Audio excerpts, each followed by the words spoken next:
Good morning, જય શ્રી કૃષ્ણ, જય સ્વામિનારાયણ. ચલો, સરસ મજાની મોર્નિંગ સાથે દિવસની શરૂઆત થઈ ગઈ છે. અને આજે મારે બ્રેકફાસ્ટમાં નોર્મલી ભાખરી બને, ભાત વઘારેલા બને. આજે જો મેં બટેકા પૌવા બનાવી દીધા છે. મેં રેસીપી આપવાનો ટાઈમ હતો નહીં, કારણ કે મોર્નિંગમાં છે ને લેટ એટલું થતું હોય ને બધું કરવામાં, તો ક્યારેક મને ટાઈમ સેટ ના થાય. એટલે બટેકા પૌવા બનાવી નાખ્યા છે. અને રાતનું મેન્યુ આપણું ફિક્સ છે. જો મગ અને ભાત મેં ધોઈને પલાળી દીધા છે, એટલે હવે એને કવર કરી અને રહેવા દઈશું. પછી ઘરે આવીને સીધું મગને ભાત કરવાના રહેશે. આજે બીજું કંઈ કરવાનું રહેશે નહીં, એટલે ઇઝી થઈ જાય. આપણને અત્યારથી જ ખબર હોય ને કે ડિનરમાં શું કરવાનું છે, તો બહુ ઝંઝટ ના રહે. ચાલો, હું ફટાફટ મારો બ્રેકફાસ્ટ કરી લઉં. અહીંયા દૂધ મારું રેડી જ છે. અહીંયા ગઈકાલે અમે ગયા હતા ને ડેઝર્ટ ખાવા, તો એ વફલ બહુ બધું મંગાવ્યું હતું, પડ્યું હતું. તો દીવામાં આજે ખાઈ લેશે ગરમ કરીને. ને ગમે તો મારી ફ્રેન્ડ કે ઘરે લઈ જાય કે એને મજા આવશે કે ગરમ કરીને ખાશે ને, તો કારણ કે ઓબ્વિયસલી ફૂડ વેસ્ટ તો ના કરાય. અને કે એ સારું જ રહે, એને કંઈ હશે નહીં. હું તો ના પાડતી પણ કે એને કાંઈ ના થાય, કે મજા આવશે કે છોકરાને ખાવાની. ફરેન જય શ્રી કૃષ્ણ. જય શ્રી કૃષ્ણ. ઊંઘ આવી ગઈ કે નવા બેડમાં? હે, ચાલો હું ફટાફટ બ્રેકફાસ્ટ કરી લઉં. હવે છોકરાઓને જો સ્કૂલ ના હોય ને એટલે અત્યારે રસ્તા સાવ ક્વાઇટ હોય. નોર્મલી અત્યારે આ ટાઈમે છે ને બધું બિઝી હોય, પેરેન્ટ્સ બધા મૂકવા જાય ને લેવા. ને અત્યારે પર એમ કે મજા આવે કે આવું હોય ને તો હે કંઈ પેલું હોય જ નહીં ને, ટ્રાફિક જ ના નડે ને. પર એમ ક્યાંય તમારે શેવિંગ કરવાની ફૂલ જરૂર છે એવું લાગે છે. વધારવાની જરૂર. શું વધારવાની? મૂછ બનાવવાનો પ્લાન કરું છું. ના હવે કંઈક નવો લુક લાવીએ. નવો લુક લાવવો છે? ના ના, મૂછવાળા પર ન ગમે મને.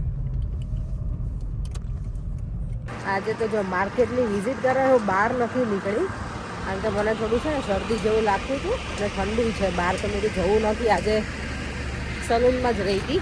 અત્યારે બહાર નીકળી છું દિવસ ડે લાઈટ જોવા માટે, એવું લાગે મને. એટલે સલૂનમાંથી તો જોઈ શકાય, પણ નોર્મલી બહાર નીકળું ને તો વધારે મજા આવે. કાલે કારણ કે ઓબ્વિયસલી મને ખબર હતી ડેઝર્ટ ખાધું છે ને, શરદી તો મને થવાની જ હતી, કારણ કે મને ઓલરેડી ગળામાં બળતું હતું અને મેં ખાધું છે, એટલે એમાં મારો જ વાંક છે. ચલો ફટાફટ ભાગીએ હવે ઘર તરફ. ઘરે જઈને ડિનર બનાવી ખાઈ પીને આજે છે ને થોડું અર્લી સૂઈ જવું છે, તો ઊંઘ પણ પૂરી થઈ જાય. કારણ કે કાલની ઊંઘ હજી પૂરી ના થઈ હોય ને, લેટ સૂતા હોઈએ અને સવારમાં વહેલા જાગ્યા હતા. એટલે તમારું ડિનર તો સરસ બની ગયું છે. આજે મગ છે અને જોડે છે રાઈસ. મગ ભાત છે, છાશ બનાવી દીધી છે. છાશ હું પીવું કે ના પીવું એવું મારે વિચાર કરવો પડશે, કારણ કે નાક બરાબર બ્લોક છે એટલે. અને આજે અનાઈ ખાવાની છે, ગરમ કરીને પછી ખાશે. હનુમાન જયંતિ છે આજે, મને નહોતી ખબર. હમણાં ભૂમિએ મને કીધું કે આજે કાલે છે, એમ કે કાલે છે કે આજે તમારા કેલેન્ડરમાં આજે છે. મને હવે ખબર જ નહોતી. એટલે ભગવાન દાદા આપણા ભલું કરે, હનુમાન દાદા. ને ત્યારે હનુમાન જયંતિ હોય તો આપણે કંઈક લાડવા કે એવું કંઈક બનાવત ગળી વસ્તુ. એ પેલું છે પર આ ભેજ જે આવે ને એને કરે ને એબ્ઝોર્બ એ છે. તુલસી દીવાની અને કોતરી ભાઈના ઘરે હતા એના છે ને તુલસી વિવાનો. અહીંયા યાદગીરી રહી ને ક્યારે હતા એ. ચાલો સરસ, અમારું ડિનર બની ગયું છે, જમી લઈએ અને પછી હનુમાન ચાલીસાના આજે પાઠ કરીએ. ઓકે, આપણે બેસીને હે ને પર હનુમાન ચાલીસા કરી દે. તારે કેટલો પૂરી થઈ ગઈ? તો કરી જ નથી, પછી તારે 108 પૂરી કરવાની છે. તો આજે આપણે હમણાં બેઠા બેઠા ચલો કરી દઈએ, તો તારે થઈ જાય. તો ડિનર કરી લઈએ. સરસ મજાનું સિમ્પલ ડિનર છે આજે. મારો અવાજ ભારે લાગે જ કરે તમને? ના ના, બરાબર છે. નથી લાગતો? એ મને એવું લાગે છે. ગરમ પાણી પીવું, દેવને હળદર દૂધ આપવાનું અત્યારે. એવું છે? હે જો પછી દેવ તો રાત્રે દૂધ પીવાનું હળદર વાળું. હા, કેટલા ભાત આપો દેવને? તો થોડાક આપો, થોડાક જ એવા આપો ને. પછી વધારે બીજી વખત લેજે. અમારે જો પાછું આજે ધુરંધર 1 ચાલુ થયું છે. ધુરંધર તો હમણાં અમારે પૂરું જ નથી થતું અમારા ધુરંધરનું. મજા આવે જોવાની. અને પરેમ આજના વિડીયોમાં બહુ બધાને તમે આપણે ટાઇટલ છે ને બાય ધ વે પરેમનો વિચાર હતો, મારો નહોતો. એણે મને કીધું તું, પછી મેં મને સવારમાં ફોન કરીને કહે છે મેં તને ટાઇટલ આપીને તે મૂકી દીધું કે તારે એ જ મૂકવાનું હતું. મેં તમે મને કીધું હતું તો મેં તો એ જ મૂક્યું. તો કે બધાની કોમેન્ટ આવે છે કે આવું ના મૂકાય, જસ્ટ ખાલી ફોન માટે જ હતું. અને યસ બધા એવું લખ્યું છે કે એવું ક્યારેય મુકાય નહીં, કે ક્યારેક સાચું પડી જાય. ના ના, એવું સાચું તો નહીં પડવા દઈએ, અમે નહીં પડવા દઈએ પણ સાચું ટાઈટલ ક્યારેય નહીં પડવા દઈએ. અને ખાલી ફોન માટે જ હતું, એપ્રિલ ફૂલ હતું ને એના માટે થઈને જ. અને પરે કે કાલે આઈડિયા આપે તો એટલે મારા તો મનમાં નહોતું આ કંઈ. આ તમારા ફટાકડાના અવાજ મારા વિડીયોમાં કશું સાંભળવા નહીં દે. 2 મિનિટ પોઝ કર દો ખાલી પરે. જલ્દી જલ્દી તમે મને આવું કહે તો મારાથી બોલાશે જ નહીં. જલ્દી જલ્દી કંઈ નહીં, તમે બતાવો. ચલો હું પછી ઉપર જઈને મારું અને એકની કોમેન્ટ છે ને એનું હું ઉપર જઈને આન્સર કરું છું હમણાં થોડી વાર રહીને. પર્યંક અને દેવમ બંને નીચે ટીવી જોવે છે. ધુરંધર તો મારે પૂરું જ નથી થતું. ધુરંધર 2 જોઈને આવ્યા તો ધુરંધર 1 ઘરે પહેલે હમણાં જોયું, પાછું ફરી વાર આજે પર્યંકે સ્ટાર્ટ કર્યું છે. એ લોકો તો બંને જોવે છે. હું તો જો વિક્સ લઈને બેસી ગઈ છું.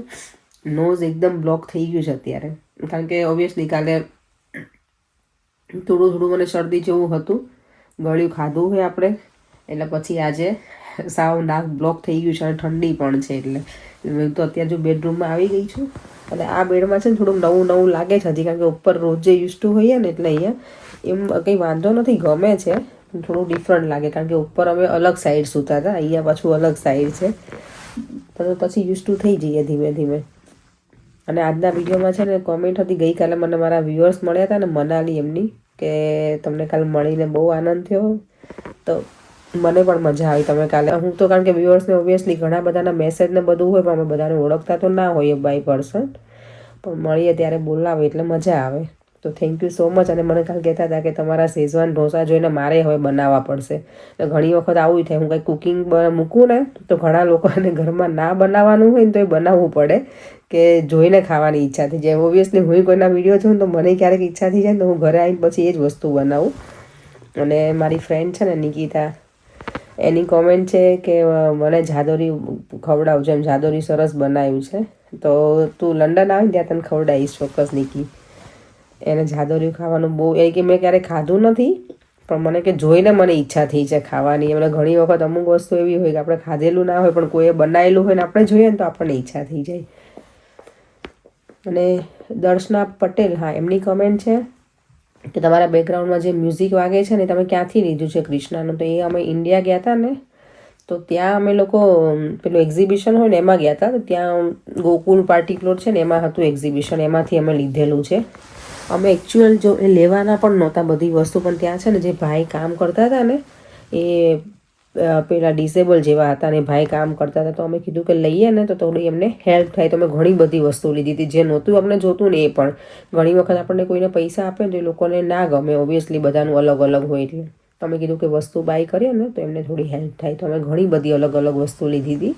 અને આ મંત્ર તો ખરેખર બહુ જ સારું છે. એમાં અને પાછું એમાં આ એક જ મંત્ર નથી, એમાં છે ને મને લાગે 30 જેટલા અલગ અલગ મંત્ર છે. તો સવારમાં મારે અલગ અલગ બધું ચાલતું હોય. ઘણી વખત એલેક્સા બંધ થાય ને તો મારો મંત્ર લેખના ચાલુ હોય, એટલે સારું ભગવાનનું ચાલુ હોય ને આખો દિવસ ઘરમાં. તો પેલું જે એનર્જી હોય ને એ પોઝિટિવ એનર્જી રહે ઘરમાં. અને બીજા વ્યુઅર્સની કોમેન્ટ હતી કે તમે જે ઉત્તપમનું બેટર હતું ને એની રેસીપી આપજો. ઉત્તપમનું બેટર છે ને મારું બાય ધ વે ઉત્તપમનું હતું જ નહીં, એ ઇડલીનું બેટર હતું. એમાંથી મેં ઢોસા બનાવ્યા અને ઉત્તપમ બનાવ્યા હતા. એટલે એમાં છે ને 3 વાટકી ચોખા અને 1 વાટકી અડદની દાળ એવું મેઝરમેન્ટ છે નોર્મલી. તો તમે એ રીતે કરીને બનાવજો. મને ઉત્તપમ એના જ ગમે છે, મને સોજીના તો ગમતા નથી, ઓછા ગમે. એટલે તો હું એના જ બનાવું છું અને સારા પણ બને છે. ચાલો હવે એ સાથે આપણે વિડીયોનો એન્ડ કરી દઈએ. ફરીથી મળીશું કાલે નવા વિડીયો સાથે. અને આજનો વિડીયોની ટાઇટલ મેં જો અત્યારે ચેન્જ પણ કરી નાખ્યું, કારણ કે હવે બહુ બધા મેસેજ કરે ને પહેલાં, અને અમે કંઈ એવી મજાક મસ્તી માટે જ કર્યું હતું, તો કોઈ એવું પેલું ના લેતા. Thank you so much. અને બધાએ મને એવી કમેન્ટ કરી છે કે તમને ચેસ્ટ પેઇન હતું ને તેનું ચેકઅપ કરાવજો. તો ચેકઅપ છે ને હવે મારે આમ પણ નોર્મલી અહીંયા એવું હોય કે 40+ થાય ને તો એ લોકો જીપીમાંથી આપણને અપોઇન્ટમેન્ટ આપે જ, તો એ આવશે ને ત્યારે હું કરાવી લઈશ. હવે હું ઓકે છું. એ દિવસે આઈ ડોન્ટ નો શું હતું, મને ઘણી વખત ક્યારેક આવું થાય તો બરાબર થઈ ગયું. એક દિવસ મેં ફૂલ આરામ જ કર્યો એટલે સારું થઈ ગયું હતું બીજા દિવસે. તો થેન્ક યુ સો મચ. બધાએ બહુ બધી કોમેન્ટ કરી હતી કે તમે ધ્યાન રાખજો, ચેકઅપ કરાવજો, આમાં પેલું ના કરાય. એનો મને ખબર છે ચેસ્ટ પેઇન હોય એટલે ગમે ત્યારે કંઈક થઈ પણ જાય, એટલે ધ્યાન રાખવું જ જોઈએ. અને હવે હું રાખીશ પણ ખરી. અને હું બ્લડ ટેસ્ટ આમ પણ હવે કરાવવાનું તો છે જ, કરાવી લઈશ. મારું અને પરેંગનું મારું બંનેનું ડ્યુ છે જ. અહીંયા કેવું કે એ લોકો બ્લડ ટેસ્ટ અત્યારે આપણને કરી આપે ઘણી વખત અમુક ટાઈમ પછી એવું લાગે ને કે કરાવવાની જરૂર છે તો કરાવી લઈએ. મને એવું લાગતું નથી કરાવવાની જરૂર છે, પણ હવે બધા કહે છે ને એટલે મેં આ વખતે હું કરાવી લઉં. તો હવે અપોઇન્ટમેન્ટ લઈ અને કરાવી લઈશ. ચાલો એ સાથે આપણે વિડીયોને એન્ડ કરી દઈએ. ફરીથી મળીશું કાલે નવા વિડીયો સાથે. Bye bye. જય શ્રી કૃષ્ણ, જય સ્વામિનારાયણ. જો વિડીયો ગમે હોય તો like, share and subscribe. By.